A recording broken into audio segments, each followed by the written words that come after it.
right, good afternoon, everybody. Welcome. Thank you for joining us. Happy 2026 and Happy New Year. We are so excited to be with you all tonight. We have quite a group coming in, and obviously, because we have our dietitian team here and they are dynamic, and they come to us with this wonderful Cooking Methods 101. But we also have this fun month of Plantuary, which we're going to get into more with you, just so that you understand what the whole philosophy is about our plant forward type approach at Unite for Her. It is always an honor for me to host our wonderful dietitian team. I thank them for taking time out, doing all of the recipes. Of course, they have to test them and put them all together for this evening, and they look fantastic. If you're following us on Instagram, you're going to get a sneak peek at some of these recipes that Plantuary is offering as well. And then tonight we have quite an array of plant forward recipes that are going to excite you and just liven up that palate. Before we begin, I would love to do a little bit of housekeeping. So, of course, you know, we cannot do what we do without our support of our sponsors. They are why Unite for Her Connect has been so successful with well over 40 different education series. So I'm just going to share my screen for you. I want you to be able to see front and center the support that we have been getting over the year with our presenting sponsors, West, Merck, Lilly, Gilead, and Novartis. Of course, our gold sponsors, GSK, Pfizer, Daiichi Sankyo, and then our supporting sponsors, TerraSera and Veristen. It is quite an honor to have them by our side. It means a lot to us that they have been with us all of the years that we've been doing this Unite for Her Connect speaker series, and we couldn't do what we do without them. So we are most grateful. A little bit of housekeeping.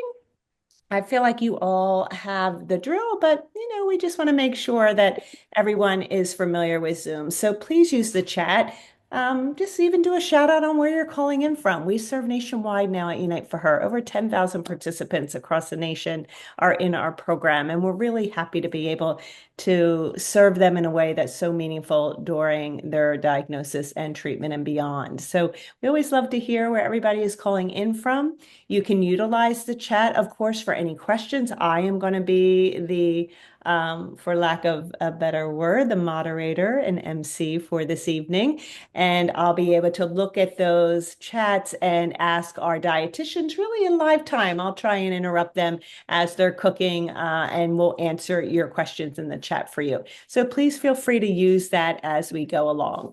Remember to mute yourself. It's always important for you to have yourself on mute just so that we can get that background noise to a minimal.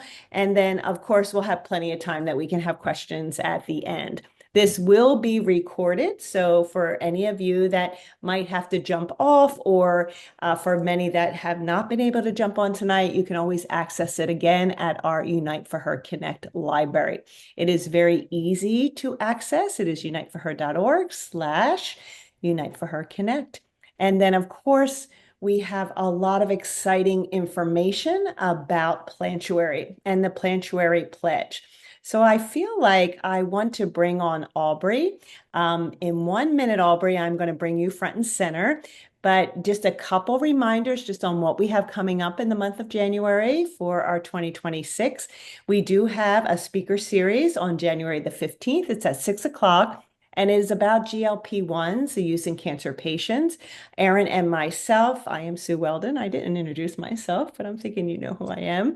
We'll be joined by Dr. Ashley Newman, who is the breast medical oncologist at Penn Medicine, Princeton Health, to review the current guidelines and emerging resource. It's a very interesting topic, and we're always looking to get the most up-to-date knowledge on GLP-1s. And then on January the 28th, we're going to have another virtual hangout workshop. It's at 5 o'clock Eastern time. And this workshop is all going to be about progress, not perfect. And I love that, progress, not perfection. It's our very own Aubrey Red, who we're going to be talking to briefly, and Priscilla Fitzpatrick, who is the founder and CEO of Stronger Through Cancer. She is going to be wrapping up the month and helping us to create a sustainable nutrition and movement goals to help you succeed in 2026. To register for all of these events, once again, I'll put this in the chat for you. It is uniteforher.org/UFH Connect. Okay. All right. So without further ado, I would love Aubrey to bring you front and center, and you can share more about this wonderful Plantuary pledge and everything that we are doing in the month of January. Absolutely. And I'm really excited with the new year. I think many of us probably have some of those thoughts around the new year about resolutions and maybe starting fresh or making changes. And I think our dietitian team hears that a lot about making some changes or adjustments, particularly in our nutrition.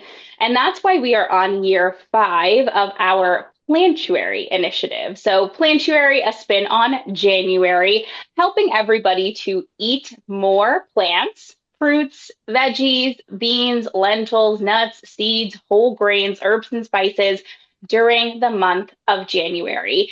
It is by no means a restrictive resolution or something that's extremely intense, but we just want to help you to find ways in your life to incorporate more of these really nutrient dense plant foods.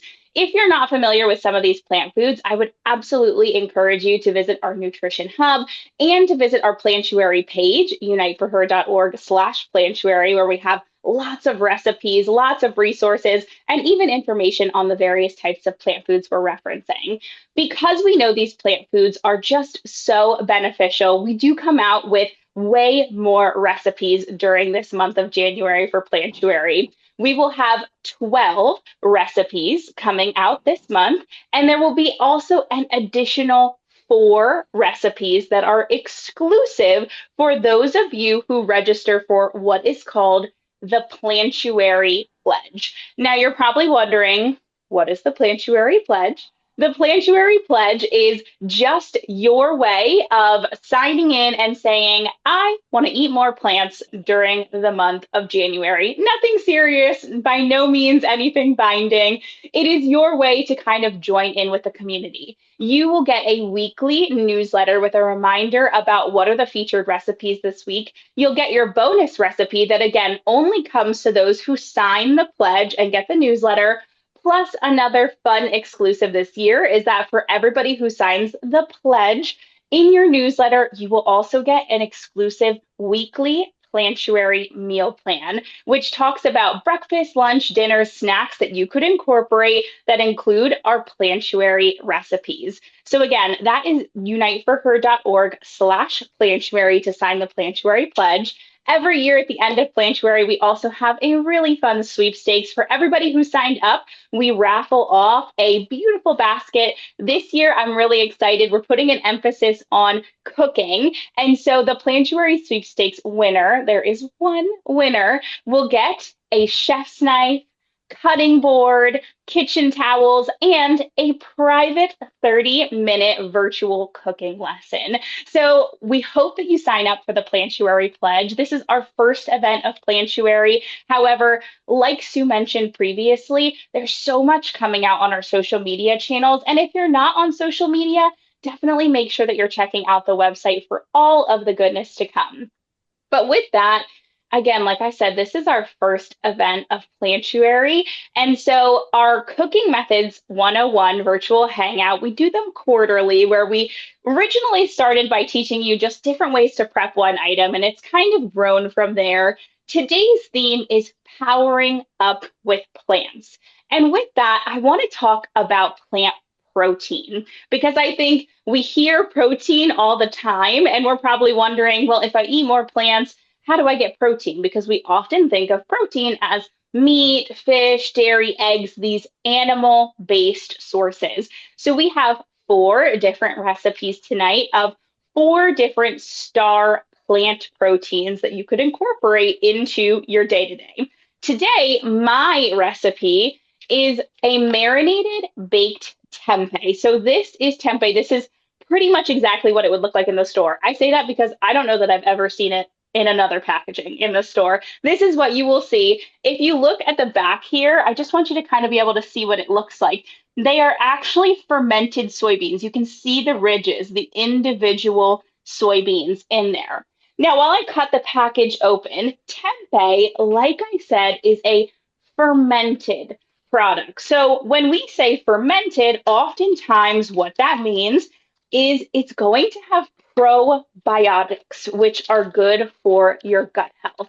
Now, we don't always want bacteria, right? We don't want to get sick, for example, but we do want good bacteria in our gut because that's going to help us digest our food, regulate our hormones, and also support with satiety, a lot of different concepts within our body. Now, when it comes to something like this, a tempeh, which is fermented, I do want to highlight that typically when we're cooking something at a high heat, if it's fermented, some of the probiotics may denature, right? So we might not get as much of that probiotic activity, but that does not mean that tempeh is not going to be an extremely wonderful source of plant protein. So I'm going to take this, I'm going to cut it first lengthwise, so kind of on the long side. Then I'm going to cut it in the opposite direction into cubes. Now, this is an 8-ounce brick is kind of the term I like to use of tempeh.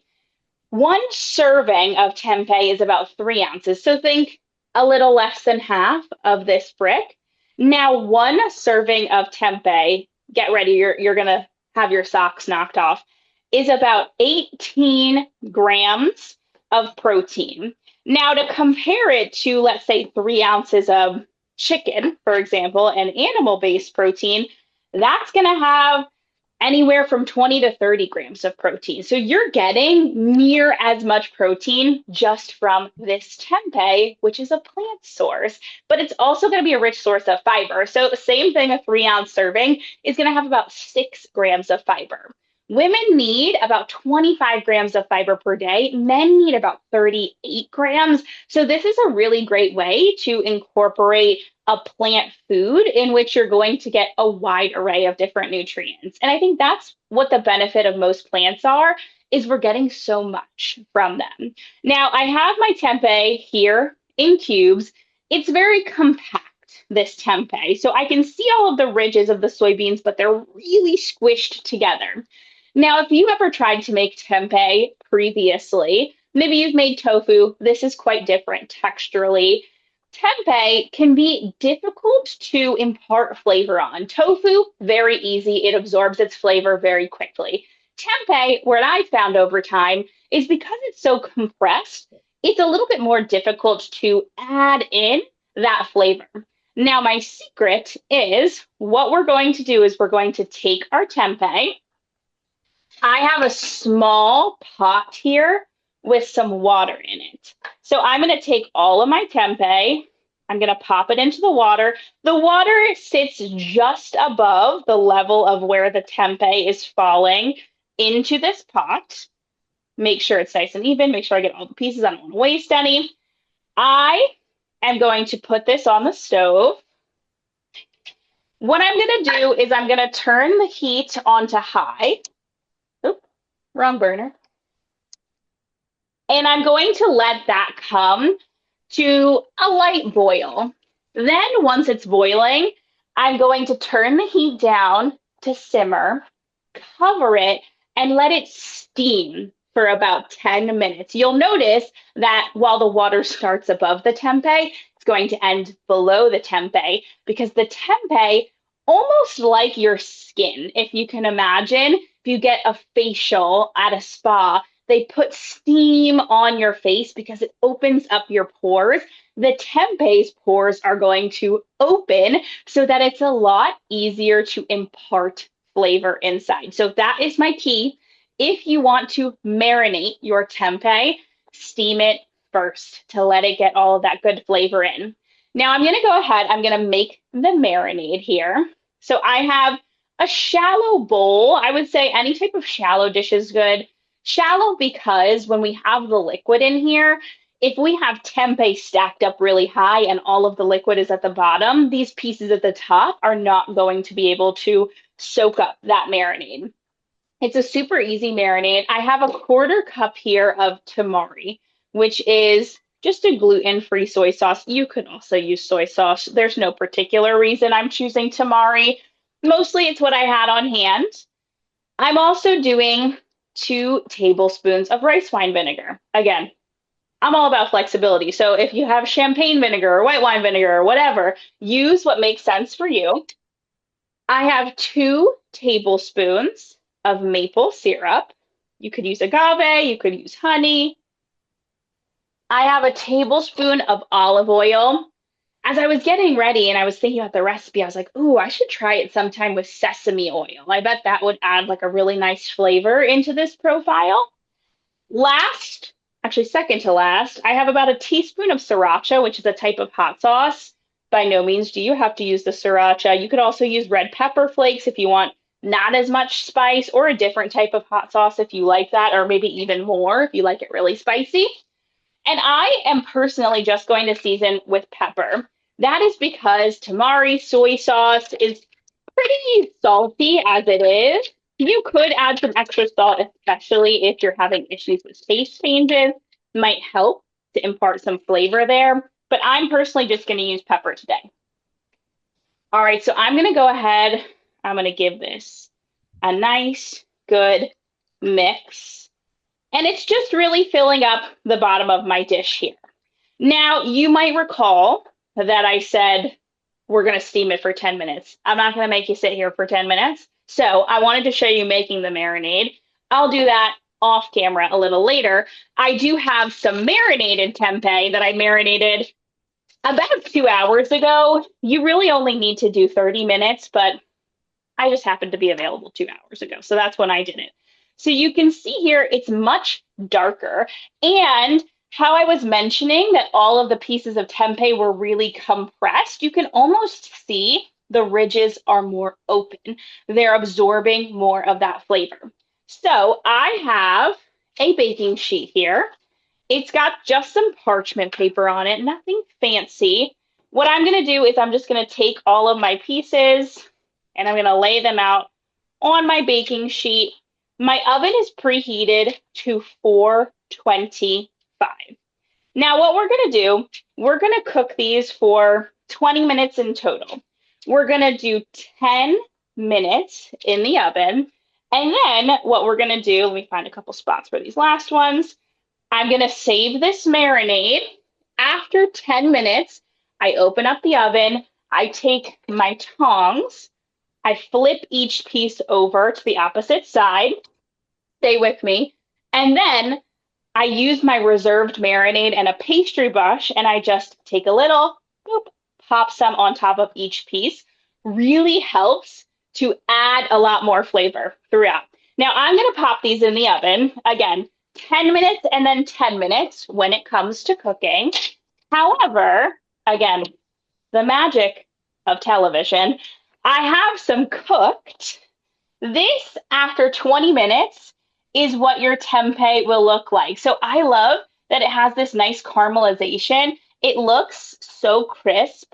It is so nice and crunchy on the exterior, but soft on the inside. It has, let me see if I can break open a piece and show you. It's just such a nice flavor. It has all of that kind of marinade soaked up into it. It's beautiful over your favorite vegetables. You could make a stir fry to pair with it, some rice. The goal today was to learn how to make these kind of staples that you can create and change in your own way. So this marinated tempeh is just a base. Play with it, make it whatever you want, and make it your own. But that is my secret to a delicious marinated tempeh: steaming, baking, adding a little extra sauce midway. So that is it for our baked marinated tempeh. Does anybody have any questions on that? No, I didn't see any. Aubrey, you actually were answering my questions as you went along because I thought Great. that I remember not being able to absorb the flavor, and Mhm.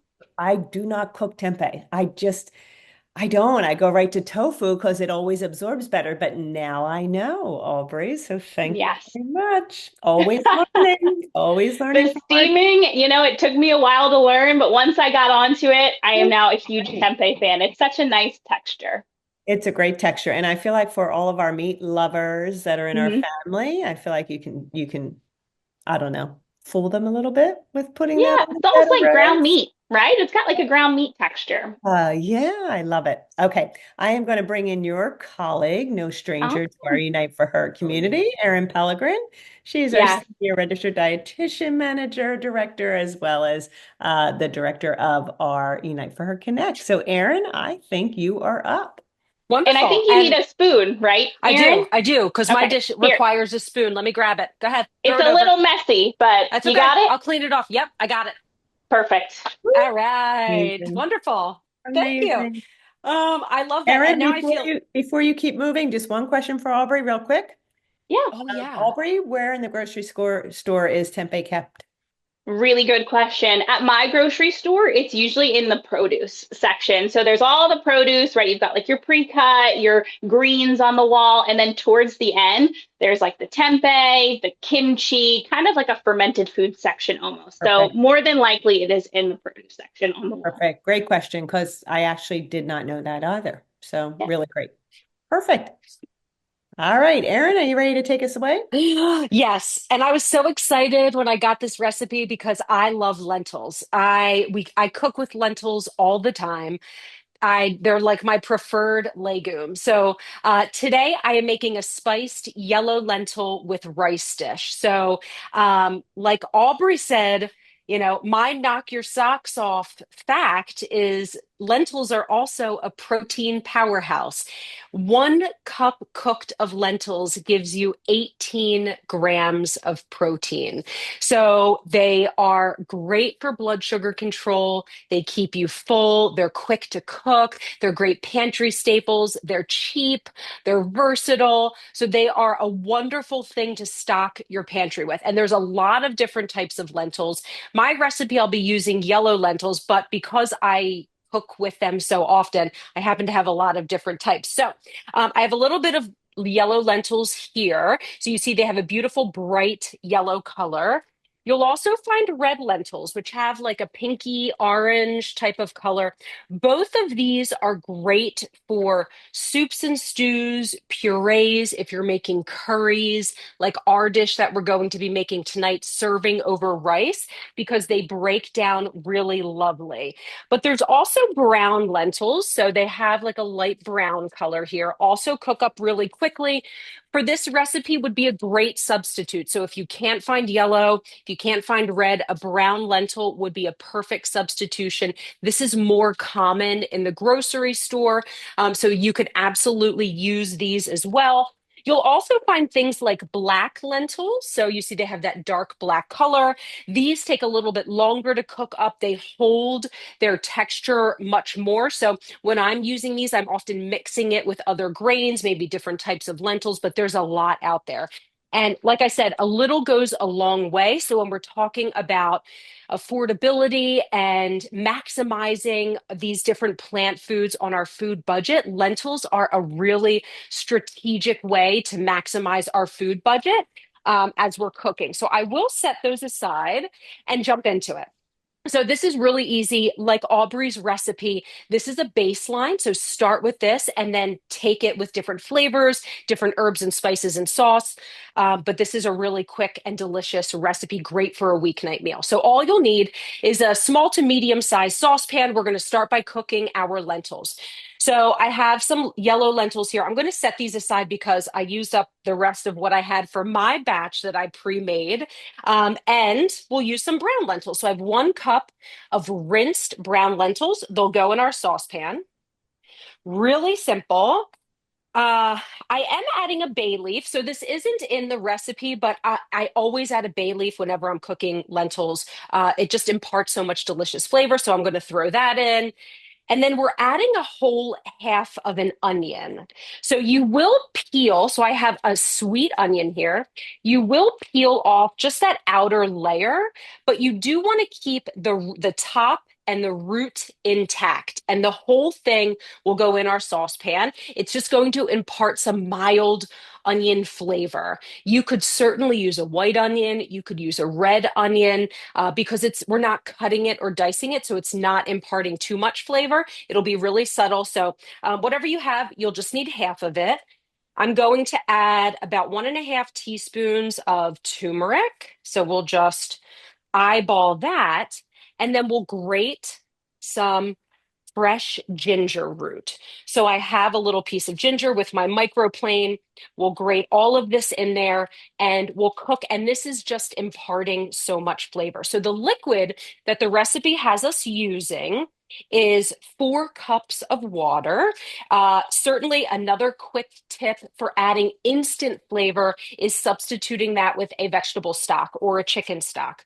So once your ginger is grated, we'll put that in and then our 4 cups. So all of that goes in. So if you have leftover, use whatever stock you have in the fridge. You could do half and half. I mean, you really cannot go wrong. So I've got everything here. I'll give this just a little bit of a mix. Onto our stovetop, we will go. We'll bring this up to a boil. And once it starts boiling, the magic of television, we'll turn it down and we'll let this simmer. Now, you could leave it uncovered, but oftentimes I let this simmer with the lid just sort of tilted to the side. So it's a little bit covered, but it's still letting some steam out. Now, lentils, depending on the type that you are using, take different amounts of time across the board. They generally cook pretty quickly. So you're looking at anywhere from 15 to 20 minutes for most lentils. Peek in as you're going through and they should break down really nicely. So once these get to a point that they are fully cooked, which is what I have here, I'll show you what these look like. So you see they puree beautifully. Now, if you're using a brown lentil, you may want to use a potato masher or an immersion blender just to puree a little bit. But remember, those yellow lentils and red lentils break down really lovely. So just by periodically stirring, they have a really lovely pureed texture already. So we don't have to do any of that. So we've got this. So now let's finish a little bit of flavoring before we add our topping. So what we'll finish with is some lime juice. So once we take this off the stove, we'll juice a couple fresh limes. And when we add acid in a recipe, it helps to brighten the overall flavor profile. And when we're playing with ingredients like bay leaves and ginger and turmeric, lime really pairs quite nicely. I think I'm just going to stick with 1 lime for now, because that was quite a bit. And we'll mix in and incorporate our lime juice. So we'll just give this a nice quick mix and we'll set this aside. So we're almost ready to go, really nice and creamy. And then we're going to make a topping.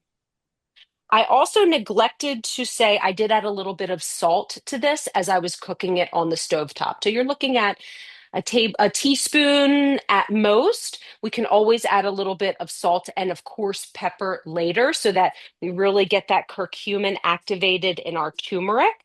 But we did add a little bit of salt. So we'll blend in our lime juice and we'll set this aside. Now, we're going to spice this up a little bit by adding some flavor on the stovetop. So I'm going to use a small saucepan.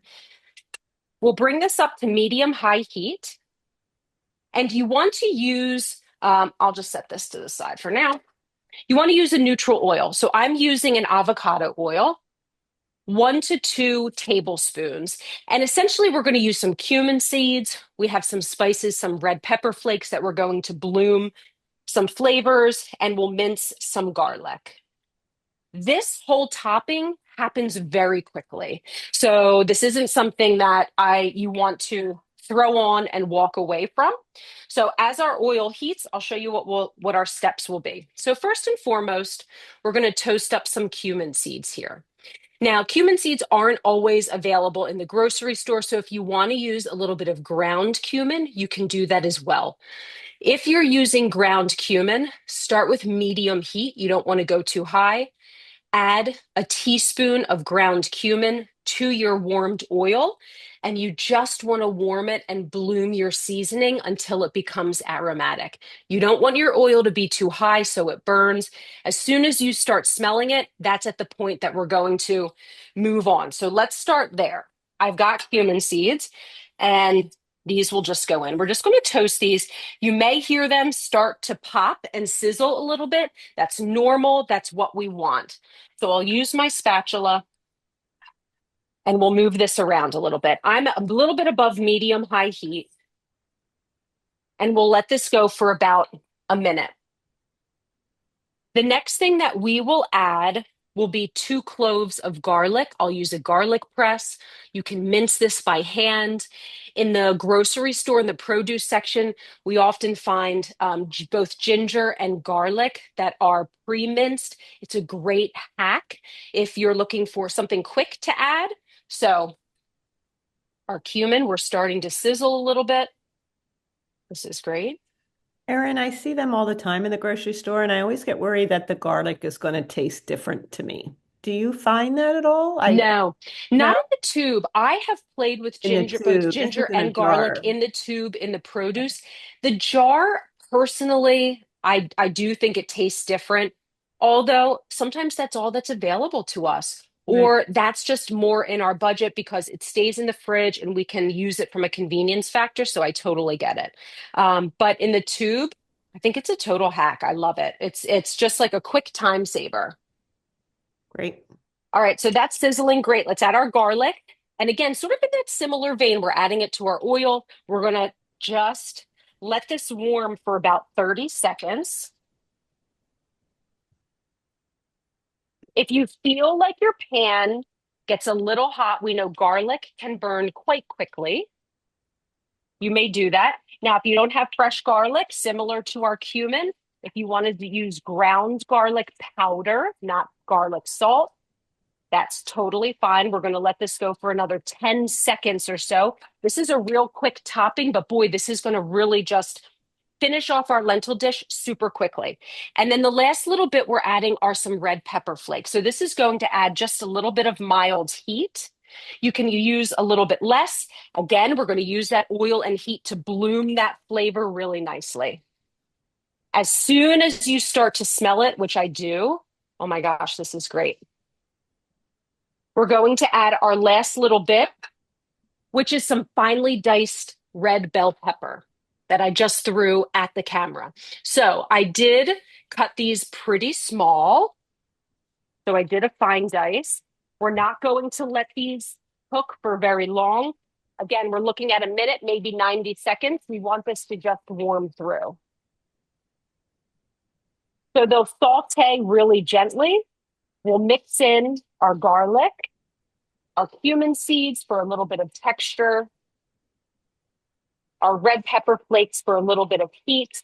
And this is going to be our topping for our lentil dish. So now that everything is heated through, this is packed with flavor. Let's turn this off from heat. We're going to bring everything together and we're going to plate our lentil dish. So we've got our lentils here.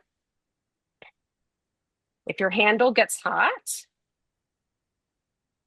everything will go in, oil and all. Right? We'll get this all mixed well together. And then we're serving this over rice. So as I'm mixing this and as I get my rice, one of the questions that often comes up is, well, lentils aren't a complete protein. You know, I have to have it, or what should I have it with in order for it to be a complete protein? What does that mean? So we have essential and non-essential amino acids. Essential amino acids are amino acids that we have to get from our diet because our body does not make them. And so when we think of complete proteins, those sources of protein contain all of those essential amino acids. So sometimes people think if I pair foods together, they have a little of this amino acid, a little bit of that amino acid. A typical example is lentils and rice. Then it creates a complete protein. But we know that in order for something to be a good protein source, we don't have to pair them together at exactly the same time. This is where variety really comes into play. If you are incorporating a variety of plant foods, plant proteins, different whole grains. You are getting that variety of amino acids that our body needs for so many different functions that it calls on for proteins, not just wound healing, muscle development, but think neurotransmitters, all of our immune cells. They're all different types of proteins. So that variety can ensure you that you're getting all of those essential and non-essential amino acids so your body can function at its best. So this does together create a complete protein meal, but it's not necessary. So let's just top. I'm using some brown rice here. That herby quinoa that Catherine is going to make next. You could also pair this with it. Really delicious. And then, of course, I had I'm no going idea that would break down like that. The lentils are such a buttery like sauce without even beautiful. using your emulsifier or Nothing. Cuisinart. Yeah. Nothing. Yeah, red and yellow lentils break down really lovely. I have some fresh cilantro here that I'm just going to chop up for a little garnish and freshness. You could substitute parsley for this without a problem. But yeah, they puree so, so, so beautifully. And And all I did was just a little bit of stirring. So I'm loving that you're chopping all those stems right in there, Erin. everything, I know. Okay. And I'm glad you mentioned that, Sue, because with Oh, herbs like cilantro and parsley, the stems are so delicate that you absolutely can yeah. chop them up and incorporate them. So we're going to finish this with a fresh garnish. I'm sorry, the cilantro is so good with our herb profile. It's so lovely. Beautiful. Absolutely delicious. This is high protein, high fiber. It's satiating. It'll leave you energized, but it won't leave you feeling heavy. It's a great substitute during plantuary if you're mixing in, more plant forward meals as opposed to animal protein forward meals. If you're doing a little bit of flexitarian eating, this is a great option. So definitely give this a try. And maybe you are trying it with that herby quinoa that I think Catherine is going to be making next. So, in fact, let me grab my spoon so I can toss it over to you Yes, for I'm your here. I'm next here. I'm recipe. here. I'm here. Which Okay. way? All right. All right. You Hold got it? on. Yeah. Yep. Hold Grab it. on. Yep. Okay. Got it. Got it. Done. Here we go. Whew, that was a long trip. Thank you, Erin. Thanks, Erin. Well, yes, so today I'm going to be doing a herby quinoa. And I just want to throw it out there. I know quinoa has a really bad rep, and it's typically good when we eat it out, but when we try it at home, it's just hard to take down. And I have the secret for you because we're going to do it a little bit different than what the typical instructions in the back tell you to. That's why they have that reputation where it turns off a little bit mushy or a little bit bitter. So essentially to make quinoa, you just need quinoa, and I have a little bit here. I have some quinoa and any type of liquid. Now, granted, quinoa is a little bit plain, so that's why the liquid is the biggest thing because we just need a little bit of nice liquid. So it could be anything. It could be vegetable broth, it could be chicken broth, bone broth if you want to get a little bit more of that protein in there.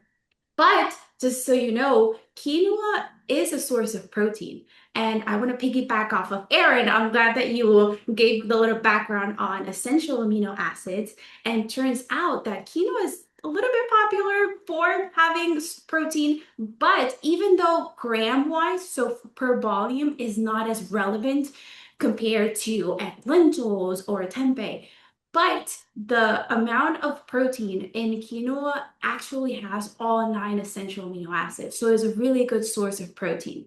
And not only that, but it's also a really good source of fiber. So helping with those blood sugars, it's also a good source of magnesium and of iron. So that's why we want to incorporate quinoa. We just have to make it taste better, right? Not mushy, not bitter. So to start off without bitterness, we're going to rinse them off. And these are already rinsed. But when you rinse them off, it takes some of that bitterness out of it. And just so I have a little bit here, just so that I show. I know that we have different types, and then some people say, oh, they just taste different, or maybe I'm not choosing the right one. Well, nutrition-wise, they're all about the same. Now, flavor-wise, they do get a little bit more bitter or a little bit more earthy as the color changes. So we have, let me see if I can show you a little bit here. So we have white quinoa, we have red quinoa, and we have black. So I have a mixture of all three, but the biggest difference is more on texture. So the lighter the color, the fluffier that they can get. So if you want more of that fluffy white quinoa that we typically see on salads or just eating with a little bit of vegetables on the side, then you want to stick with that white. If you like a little bit more earthy and a little bit more of like a crunch or like a little bit more hard, then you definitely want to stick within those red and darker tones. Now, I like a little bit of a mixture, a little bit of everything. So I have the tricolor, so it includes all three of them. And because it doesn't really matter which color it is. Cooking wise, it's the same. So that's why we can do all three in the same batch. Now, like I said, it's all about staying away from making them mushy. So when you read the actual instructions, it'll typically say do a 2-to-1 ratio, meaning 2 cups of liquid for 1 cup of solid quinoa. And we're going to reduce that because it turned out mushy. So we're going to do less liquid. And we're also going to be changing and letting them rest a little bit longer, kind of like a steam cook. So the ratio that I want you to stay closer to is more of a 1 1/4, so like a 1.5 to 1. Meaning if you have 1 cup of quinoa, which I have here, we're going to be having 1 1/4 or like 0.5 of the liquid. So what we're going to start off first, we're going to just add the liquid and let it simmer. So that way we're not letting the quinoa cook this for more time, right? So we want to reduce, oops, drop my headphone. Can you guys hear me okay? Am I Yeah, back? Okay, gotcha. awesome. Good. So we're gonna leave this and let it simmer. We want to reduce the time where the quinoa is exposed to the heat as much as we can because we want it to be less liquid and let it for it to heat a little bit more while there's more vapor and it's a little bit warmer. So this is gonna be, let's just assume that it's already simmered. So I'm gonna be adding the quinoa, 1 cup. And then we're gonna let it cook, let it simmer in high until it simmers back again for about 20 minutes. So once you start seeing a little bit of the bubbles, not fully boiling, just a little bit of bubbles, we're gonna let it for 20 minutes. So it does take a little bit longer. And then in the meantime, while we work for those 20 minutes, we're gonna be focusing on giving it a little bit more flavor. So that could be anything, right? Like Erin said, you can toss in some of the lentils if you were doing that, or you can pair it with a tempeh. Now I'm going to be giving it a little bit more of a herby, fresh type of quinoa so that it could be a base for anything. Right? We're not compromising. We're just, I like to do batches of things and then just pair up with different things. So that's what we're going to be working on. I have a little bit of dill, fresh dill, which is going to give it that lemony, fresh, and a nice coloring to the quinoa. And I'm just going to mince it up a little bit. Also, it's nice for garnish. It's going to give it that nice herby look. And then another important thing so that we focus on preserving the quinoa and making it fluffy, we're going to be adding everything after it's cooked. We're going to be adding the tomatoes because tomatoes are going to give it a little bit more of liquid. So thinking about anything that you're going to add to it, you want to add to it after it's completely done. So that way it's not retaining any more moisture. Aside from the dough, I also have some minced shallot, have a little bit here. And a shallot, if you've never used it before, it's like a mixture between garlic and onion. It's like a 2-in-1. It's definitely smaller, so it's a nice combination. And it's nice because it doesn't have to cook. So it's not as strong as an onion or a garlic, so you can use it fresh. You don't have to cook it. And then that's where we're playing along with the quinoa, right? We're not trying to cook, we're not trying to play around too much with this so that we don't change the texture too much.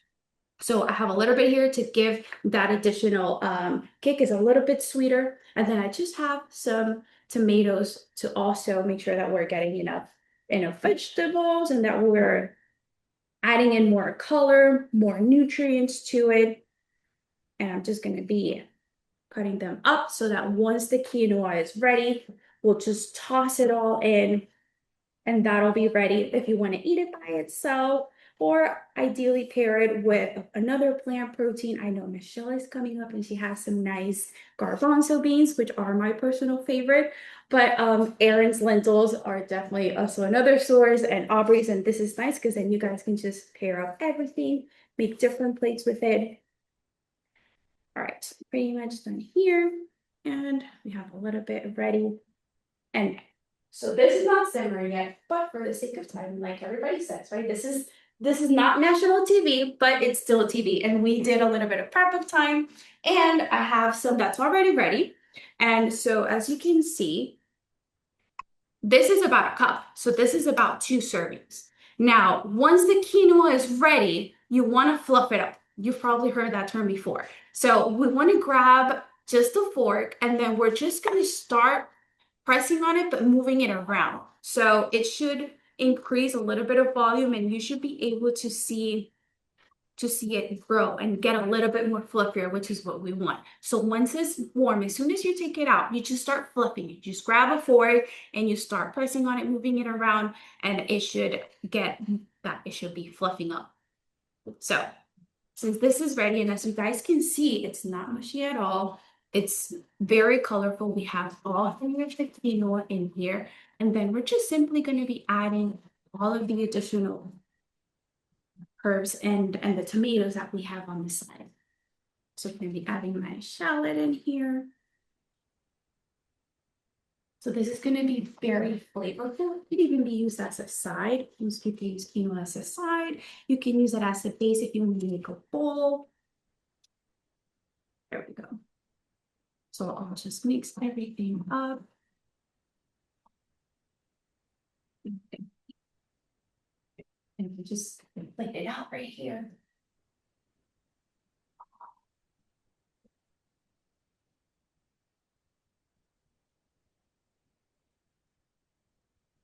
All right, and if you are concerned about gluten, just know that quinoa is gluten-free, is a great source of fiber, and protein is per serving, it's about 7 grams, which is actually pretty good, given that if it's a side, then you're having a side with protein, which is typically not how sides go about, right? So here we go, and there you go. This is our herby very fluffy quinoa.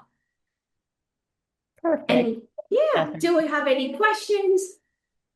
No, none that I can see, Catherine. I know for me, and I'm just going to jump right to it.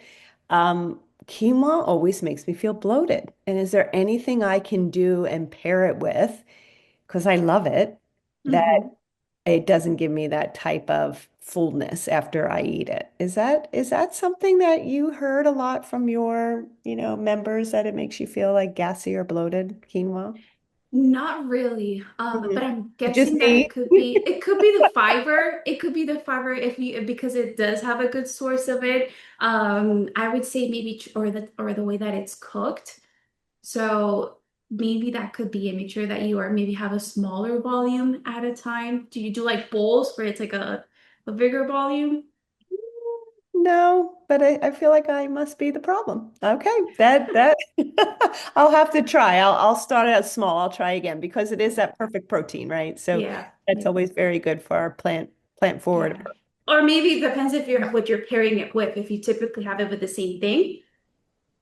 Okay. Yeah. All right. All right. Great. Thank you, Catherine. That was lovely.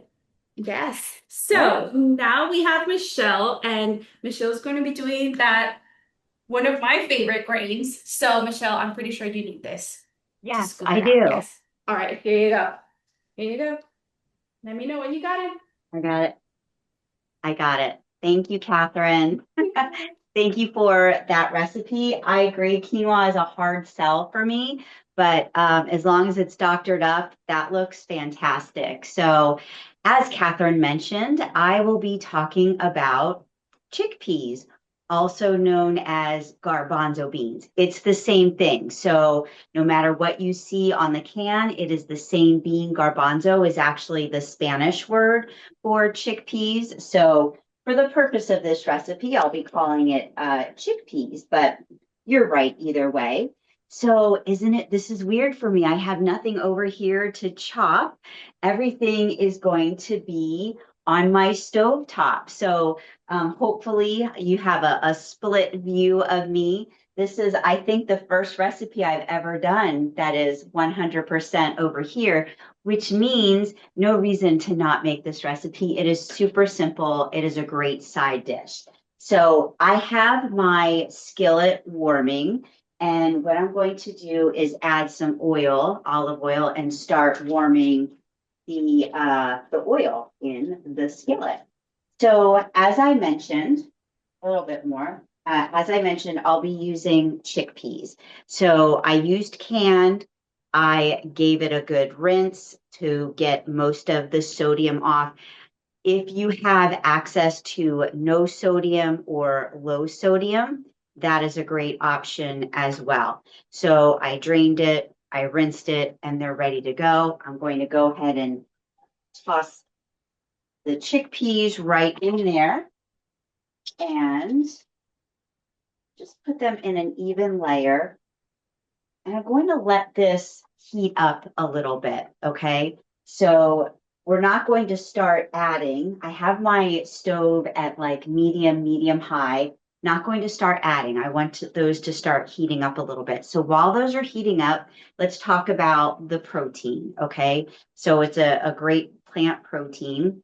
Just a half a cup of chickpeas has 7 grams of protein, okay? So I love beans. I eat a lot of beans. So most of the time I'm not eating a half a cup. I'm actually eating more than that.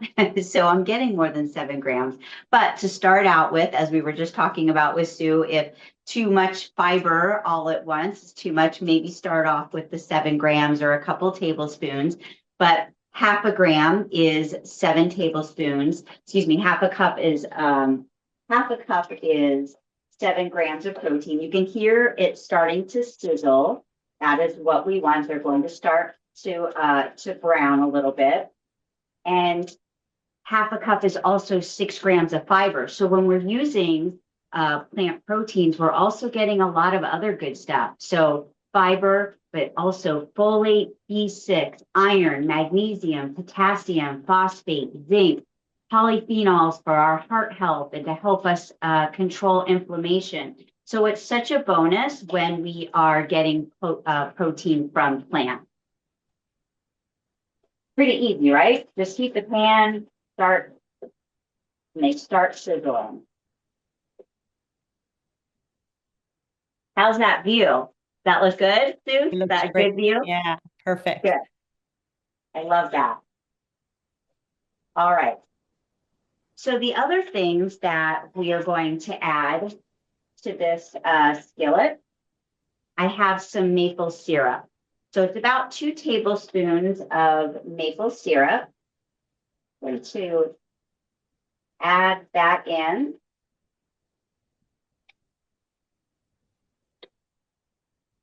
Quiet it down a little bit. And now I am adding in paprika. So for paprika, if you have a smoked paprika, that's fine. Either one will work. I'm a huge fan of using what you have already in your spice cabinet because it's so hard for us to get through those spices anyway, right? Add some salt. So I told a little white lie. I actually did have no salt added in my can, so I'm just going to add just a little bit. But if you don't have a no salt option, make sure you're giving it a good rinse, and then you might not even need to add the salt again. But since I had a can that was no salt added, just did a few cranks. So I'm going to cover these and let them simmer for a little bit. I am going to take it down a notch. So now I have it on medium low. That is all we're doing for this recipe. We're just going to let them cook a little bit. So I want to talk more about why chickpeas work for this recipe. So chickpeas have a tougher outer layer or the skin, so it doesn't break down. If we were to do this recipe with any type of white bean, a black bean, a kidney bean, it would break down. So garbanzo beans are great. They will hold up. That's why you see roasted chickpea recipes, or even in the grocery store, or yeah, so roasted chickpea recipes, and in the grocery store, you'll see already bagged chickpeas that have been roasted and flavor is added. So because they hold up. Some other things that we use chickpeas for: hummus. So if you buy your Sabra hummus, that is from chickpeas. You will see chickpeas in a lot of our Mediterranean, Middle Eastern, Indian cooking dishes, falafels, and snacks. I think my favorite thing to do with chickpeas is just add it to a salad. So if I have a salad that's full of vegetables, might be missing the protein. So chickpeas are a great way to add protein to your salad. Or if you're doing a side dish like rice or farro, add chickpeas to it. So now you're getting that plant protein in. All right. So because for the sake of time, I will wrap this up. I'm going to plate it. So it should cook a little bit more, but it's going to taste great no matter what, no matter when we pull this out. So here's the spoon. So let me show you what this looks like.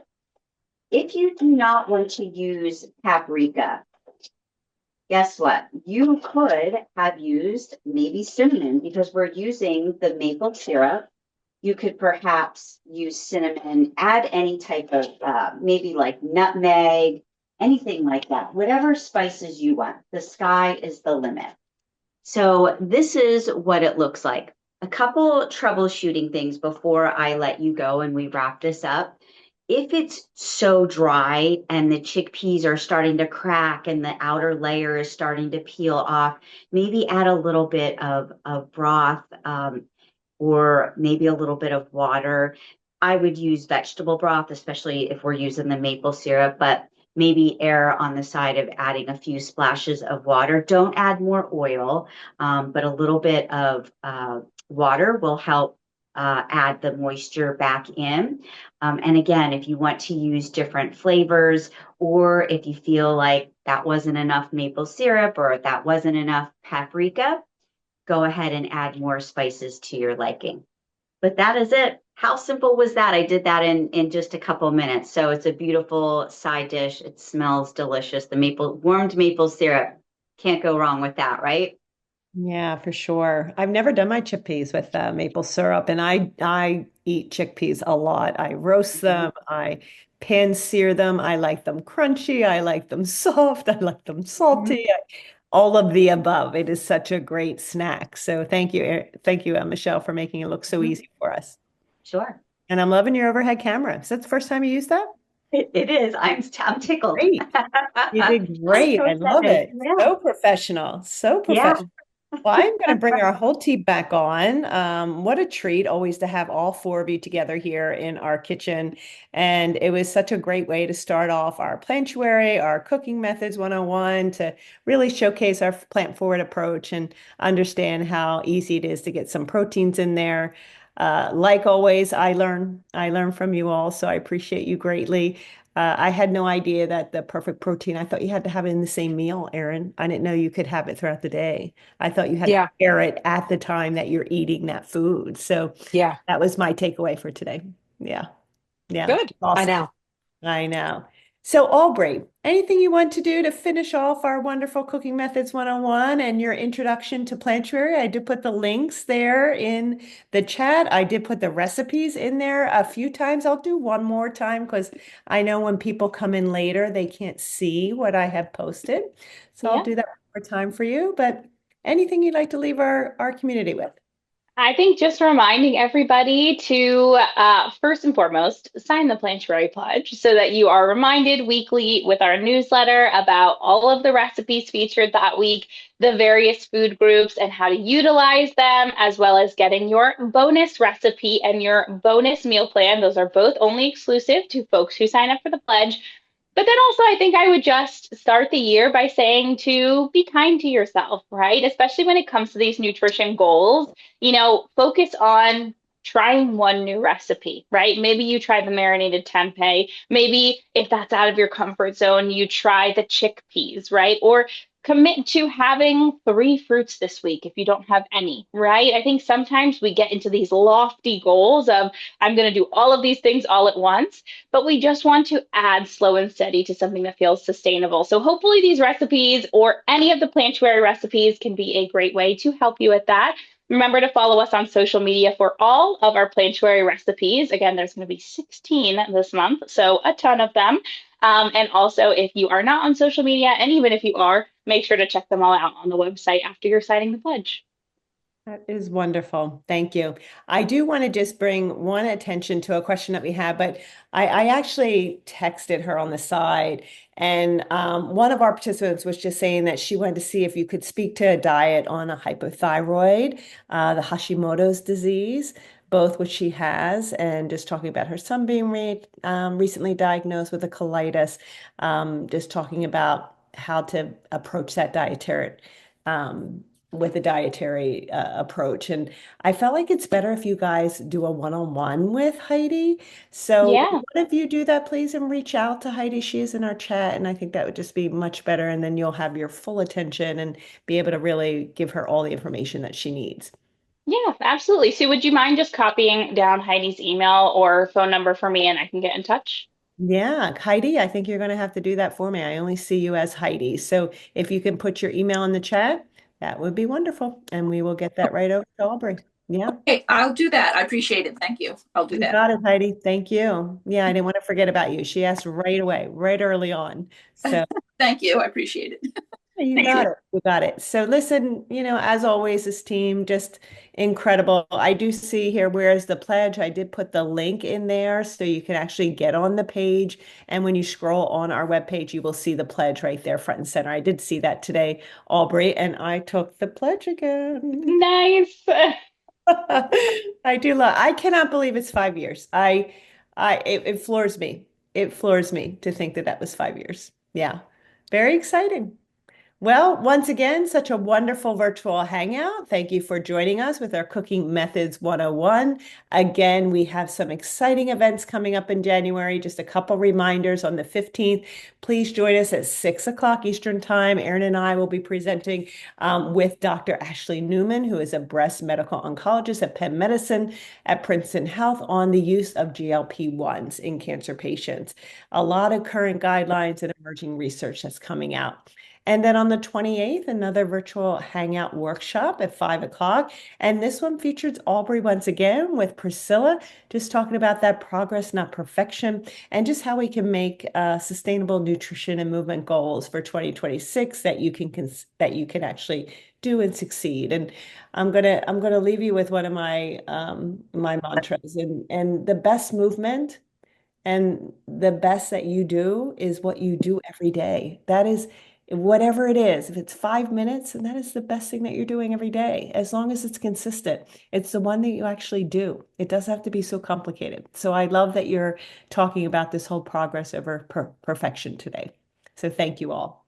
Again, make sure that you go to Unite for Her Connect. I put that in the chat as well, so you can see all of our past speaker series, Ask the Experts, virtual hangouts. We just have so many in our library that are incredibly valuable. And again, we could not do anything that we do without our sponsors. So a nice shout out to our presenting sponsors with our Unite for Connect education platform with Merck, West, Lilly, Novartis, and Gilead Sciences, with support from our gold sponsors, Pfizer, GSK, Daiichi Sankyo, and supporting sponsors TerraSera Therapeutics and Veristem Oncology. All right, that's a wrap. Our first one in 2026, and you guys nailed it. Mhm. Thank you. Thank you all for Thanks, joining us. everybody. Yeah, have a wonderful Thank evening, you. everyone. Thank you, team. A plus, as always. Happy Plantuary. Yes, happy Plantuary. I Yeah. just keep eating these, so I'm ready for dinner. Um, They I look am so good. salivating thinking about this. I know that one was a new one for me too, because I couldn't get any flavor in my tempeh. So, I moved on, but now I'm going to go Mhm, back. I'm going to I see if moved mhm. on. we moved on. We broke up. Yeah. Yeah. Well, good night, everybody. Thank you. And thank you, team. You're outstanding. I just love being your host and learning from you every time I get to come on here. It's always my honor.